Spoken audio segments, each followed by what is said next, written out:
Hello नमस्ते, कोमल blogs चॅनलमध्ये आपल्या सगळ्यांचं स्वागत आहे। आणि आजचं थंबनेल पाहून तुम्हाला आजचा मुद्दा कळालेला असेल, तर आपण आजच्या मुद्द्यावर बोलू। तर झालं काय, 5-6 दिवस झाले मुलगी कॉलेजसाठी गेलेली आहे आणि घरातलं वातावरण तरी आतापर्यंत ठीक नाही आहे, पण कारण आतापर्यंत कधी बाहेर नाही गेलेली मुलगी आता गेली आहे।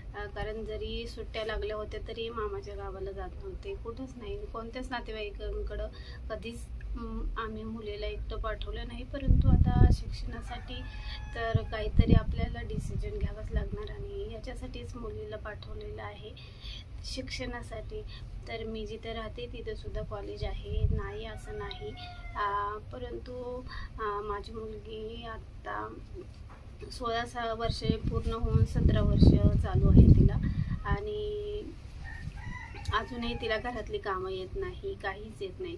म्हणजे आतापर्यंत तिने कधीही स्वतःहून झाडू मारला आहे, स्वतःहून कपडे धुतले, स्वतःहून स्वयंपाक केला, असं तिला काहीही येत नव्हतं। आणि मग प्रत्येक आईला असं वाटतं आपल्या मुलीला घरातली कामं यायला पाहिजे, ती काय आपल्या घरी ठेवायची वस्तू नाही आहे, उद्या ती सासरी जाईल तर कसं होईल, तर ती पुढं तिचं काय होईल, शिकायला बाहेर गेली म्हणजे किती दिवस आई वडील जेवण बनवून देणार आणि ती खाणार ना।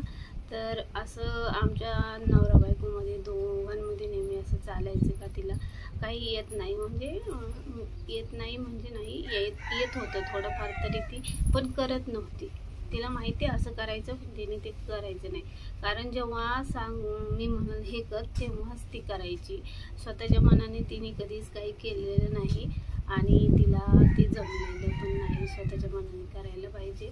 आणि याच्यावरूनच माझ्या नवऱ्यात आणि माझ्यामध्ये असं व्हायचं का मुलगी काहीच करत नाही, उद्या कसं व्हायचं, उद्या सासरी गेल्यावर काय व्हायचं, सासरची। आणि ती काम याच्यासाठीच नव्हती करत का वडिलांकडून तिला फूस, म्हणजे वडील नाही केलं तर नाही करत, तू आहे ना करायला, मग ती कशाला पाहिजे असं तसं, म्हणजे प्रत्येक बापाला वाटतं जाऊ दे आपल्या पोरीने नाही केलं तर नाही केलं, परंतु प्रत्येक आईला वाटतं आपल्या पोरीने सगळे कामं करायला पाहिजे।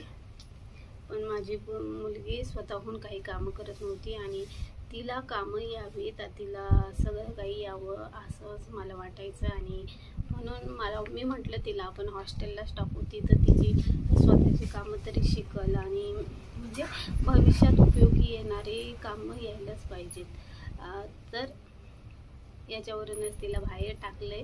तर आता माझा नवरा म्हणतो तुझ्या मनासारखं झालंय, म्हणजे वाईट वाटतंय, बाहेर टाकले, आई वडिलांपासून दूर केली, पण काहीतरी नक्की शिकल ना।